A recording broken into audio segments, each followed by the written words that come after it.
বাংলাদেশে ফুটবল অনেকে বলে যে বাংলাদেশে ফুটবল কি ঠিকমতো চলবে কি চলবে না। ভাই ক্রিকেটের চেয়ে বাংলাদেশে ফুটবলের সাপোর্টার বেশি। খালি ঠিকমতো বাংলাদেশ কাম ব্যাক করছে। বাংলাদেশ বাংলাদেশ সেলিব্রেশন দিচ্ছে, বাংলাদেশ দিচ্ছে, তাই আমরা আনন্দিত। বাংলাদেশ অনেক আনন্দিত আমরা। আমাদের বাংলাদেশ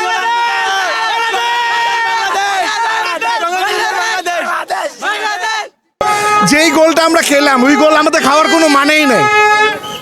ইভেন যেই গোলটা আমরা খেলাম ওই গোল মানে খাওয়ার আমাদের কোনো মানেই নেই। আমরা ওই গোল খাই না, এটা জাস্ট আমাদের নিজেদের মিস্টেকের জন্যই হয়েছে। কিন্তু ওভারঅল বাকিটুকু এরপরে যে অ্যাটাক করেছে, পরপর 3টা অ্যাটাক যখন হয় তখন আমার পাশে যারা ছিল, যারা জুনিয়র্সরা ছিল, ভাইরা ছিল, আমি বললাম যে ভাই এরপরে আরেকটা অ্যাটাক হলে গোল হবে sure.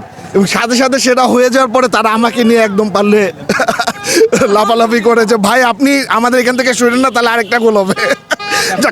We enjoyed A lot and everyone enjoyed A lot and সবার সাপোর্টার্স।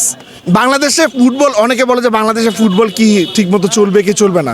ভাই ক্রিকেটের চেয়ে বাংলাদেশে ফুটবলের সাপোর্টার বেশি। খালি ঠিকমতো কিংসেইনের মতো আরো 2-3টে স্টেডিয়াম করেন ঢাকার ভিতরে, তারপরে দেখেন কি অবস্থা হয়। আজকে আমরা বাংলাদেশের ম্যাচে মূলত আমরা এক নতুন রকমের বাংলাদেশ দেখতে পেয়েছি। সেটা হলো পুরা সম্পূর্ণ রিয়াল মাদ্রিদ টাইপের। আমরা যেরকমভাবে ক্লাবে দেখতে পাই, best club in the world, সবাই জানে, সেটা বলতে হয় না।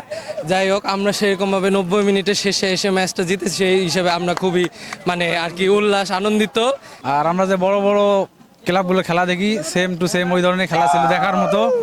আর আমাদের আমি কুড়িগ্রাম থেকে এসেছি, প্রায় 450 কিলোমিটার আমাদের এখান থেকে। সো আশাটা আর কি সার্থক হয়েছে। ওভারঅল সব কিছু মিলে ভালো, একদম যা আর কি বলার মতো না। যদিও ভাই আমাদের কিছু মিস হয়েছে, স্ট্রাইকাররা কিছু মিস করছে, তবু আমরা আলহামদুলিল্লাহ খুশি ভাই, আমরা জিতছি ভাই। প্রেডিকশন করছিলাম বাংলাদেশ 2, প্রথমে 1 গোল খেয়ে কাম ব্যাক করবে। বাংলাদেশ কাম ব্যাক করছে। বাংলাদেশ